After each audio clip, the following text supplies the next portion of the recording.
Joe Biden, Melanie Phillips slams approach to world politics. Sign up to receive our rundown of the days direct to your inbox. Subscribe. When you subscribe, we will use the information you provide to send you these newsletters. Sometimes they'll include recommendations for other related newsletters or service. Our privacy notice explains more about how we use your data and your rights.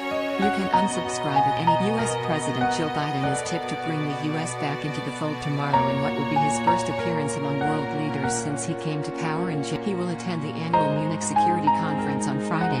This year, Mr. Biden previously made in-person trips to the conference as vice president under Barack Obama in 2009 and 2015. Much has been made of his clean break from Donald Trump's position on leaders like German Chancellor Angela Merkel and French President Emmanuel Macron, both of whom will be in it. Mr. Biden has made clear his want of better ties to Europe and the EU, with his opposition to Brexit obvious. Yet, moves from the bloc in recent months appear to have forced Mr. Biden to re-evaluate his loyalties to the country. In the waning days of 2020, Brussels, led by Mrs. Merkel, signed a handsome investment deal with China worth an estimated $17 billion. It moved in stark contrast to Mr. Biden's tough stance on China and desire to curb its global. Tensions between Washington and Berlin are also high over the Russia-backed Nord Stream 2 pipeline. New Secretary of State Antony Blinken has said he is determined to stop Nord Stream 2's completion, which countries like Germany and France will rely on for natural gas supplies from Russia. Mrs. Merkel was recently replaced as leader of Germany's Christian Democrats,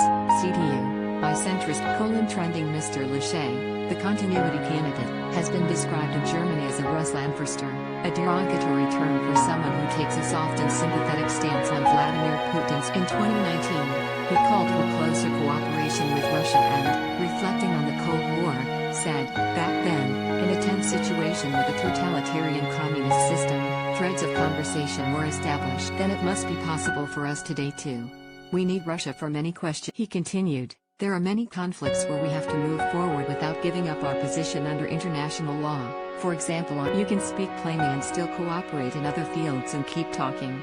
Mr. Biden's previous rhetoric could prove decisive in his future relationship with Europe and Germany as it appears to become lax on both Russia and China. A message, perhaps, to Mr. Laschet and Europe as a whole, can be found in Mr. Biden's memoir, Promise Me, Dad, where he said it was the U.S. job to make Russia pay the price for its belligerent actions. This was especially prevalent as it came amid Mr. Putin's annexation of Crimea in Ukraine. Recalling the importance of his trip to the Munich conference in 2015, Mr. Biden wrote, Putin was willing to test European resolve on the principle of sanctity of borders and he was doing it with impunity. My main objective in Munich was to continue to encourage our European allies to stand with us, to make sure Putin understood that Russia would pay a price for bullying a weaker nation. The Ukrainian people had been on a thrilling and sometimes harrowing roller coaster for the previous year and I felt like I'd been on it. Mr. Biden later criticized Mrs. Merkel for not being strong enough in pressuring Russia over the. He said that while Mr. Obama was sympathetic to Kiev, he was not prepared to allow a war with Mr. Putin. The events led to Mr. Biden arranging a three-way meeting with Mrs. Merkel and Petro Poroshenko,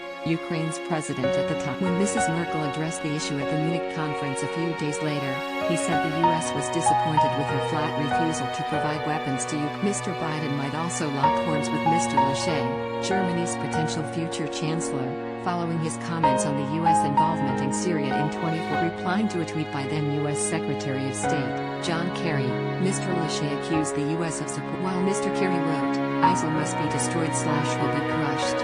Mr. Laschet, who was then MP for North Rhine-Westphalia, replied, yes, Mr. Kerry, but you supported ISIS and al-Nusra against President Assad in Syria and they are financed by Qatar and Saudi Arabia. Mr. Kerry, a close ally of Mr. Biden, was recently appointed as the U.S. Special Envoy for Climate. Meanwhile, Mr. Biden may also have something to say over Europe's quiet over the arrest of Russian opposition leader, Alexei. Just days after he was sentenced to nearly 3 years in a penal colony, the EU dispatched its foreign chief to Moscow. The trip, Politico notes, turned into a PR disaster for the EU, and came just as Mr. Biden wanted to show that his administration could build a united Western front against Mr.